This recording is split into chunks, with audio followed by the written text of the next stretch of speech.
जज्बाती वोट पड़ा है जो इंडियन ऋषि ने यहाँ कामयाबी हासिल की है, लेकिन असेंबली में कोई फ़र्क नहीं पड़ेगा। और कैसी बात करते हो, मेरे हिसाब से मैंने बहुत सी लीडरों की बातें सुनता हूँ, बच्ची जैसी बातें करते हैं। ये सियासत है। पहले तो वो कहते हैं उन्हें तिहाड़ जेल में डाला है, इन्हीं की हुकूमत है बीजेपी की। और उसके बाद क्या कहते हैं वो बाकी इनके बी पार्टी है, सजाद वगैरह सब इन्हीं की पार्टी है।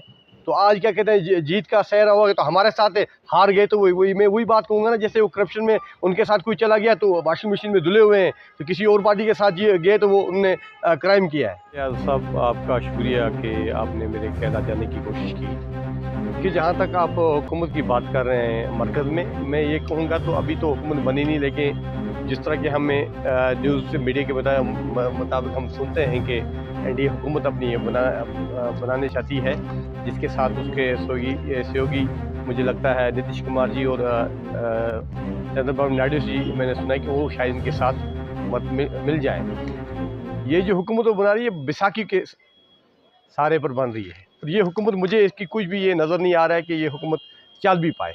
हमारा पहले मैनिफेस्टो जो था हमारा, कि हमारी जो जंग थी सबसे पहले वो नफरत के ख़िलाफ़ थी। ये आपको मीडिया के माध्यम से मैं कहना चाहता हूँ कि राहुल जी ने एक बार तो साफ ऐलान किया था कि मुल्क में जो है हमें नफरत को भगाना है और मोहब्बत की दुकान जो है उसको खोलना है। तो जहाँ तक आपने ये सवाल किया मुझे कि अगर कांग्रेस हुकूमत बनाती, मैं तो ये कहता हूँ कि बदकिस्मती हमने बहुत अच्छा परफॉर्मेंस हमारा रहा। आप वोटिंग परसेंटेज के हिसाब से हमारा कितने परफॉर्मेंस रही, वो बदकिस्मती है कि हम कुछ 30 या 32 सीटों से पीछे रह गए। हमारा इंडिया अलायंस एक ब्लॉक बना हुआ था, लेकिन काफ़ी हम बहुत खुश हैं इस पर कि हम जीत कर भी हार कर भी हम जीते हैं। रही बनाने की अगर हुकूमत बनती है, हमारी कोशिश हमारी है, क्योंकि हमें मालूम है कि ये जो हुकूमत एनडीए की बन रही है, आज तो बीजेपी ये नहीं कहेगी कि मोदी की गारंटी और मोदी की सरकार, अब तो एनडीए की सरकार, वो भी बैसाखी वाली सरकार, जो बैसाखी पर ये सरकार चलेगी। और आप देखना 6 महीने है, मैंने पहले ही बताया 6 महीने साल इस हुकूमत को निकलेगी, क्योंकि ये हुकूमत टिकेगी नहीं, क्योंकि नीतीश कुमार हैं या चंद्रबाबू नायडू हैं, उनके साथ मोदी जी कभी नहीं टिक सकेंगे। तो मोदी में बहुत ख्यालात में बहुत अंतर है। देखिए इंडिपेंडेंट को मैं ये जो है उनके बारे में मैं कह नहीं सकता हूँ, ये अपनी एक नज़रिया है, लेकिन अगर वो एक सेक्युलर की तरह अगर इंडिपेंडेंस भी सोचेंगे तो मुझे लगता है कि वो तो कांग्रेस पार्टी के साथ आने चाहिए, इंडिया ब्लॉक हमारा बना है उसके साथ आने चाहिए।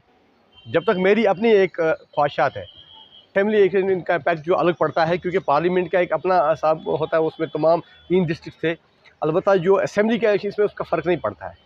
नेशनल कॉन्फ्रेंस भी देखिए, हम जो सच है सच बोलना चाहिए, नेशनल कॉन्फ्रेंस भी एक बड़ी पार्टी है। उमरुल्लाह एक बहुत कदावर लीडर थे, लेकिन बदकिस्मती है कि इंडिया अलायंस वो हमारे साथ थे, इंडिया अलायंस में हमारे साथ थे, लेकिन जज्बाती वोट पड़ा है जो इंडियन ऋषि ने यहाँ कामयाबी हासिल की है, लेकिन असेंबली में कोई फ़र्क नहीं पड़ेगा।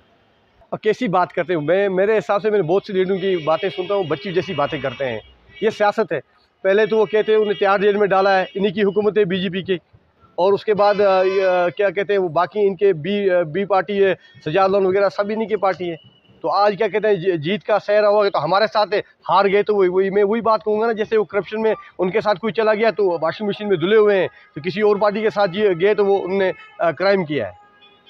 मैं एज ए अपनी उड़ी कंस्टिट्यूंसी की बात करूंगा और एज ए डिस्ट्रिक्ट प्रेसिडेंट में बात करूंगा आपको कांग्रेस की। मेरी एक ही ये लोगों से अपील रहेगी, मेहरबानी करके धर्म के आधार पर और प्रोपेगेंडा के आधार पर वोट को अपना इस्तेमाल, वोट एक हक है। वोट जो है ये एक आप अपना वोट इस्तेमाल करेगी, ये पूरे मुल्क को बनाता है, ये पूरी रियासत को बनाता है।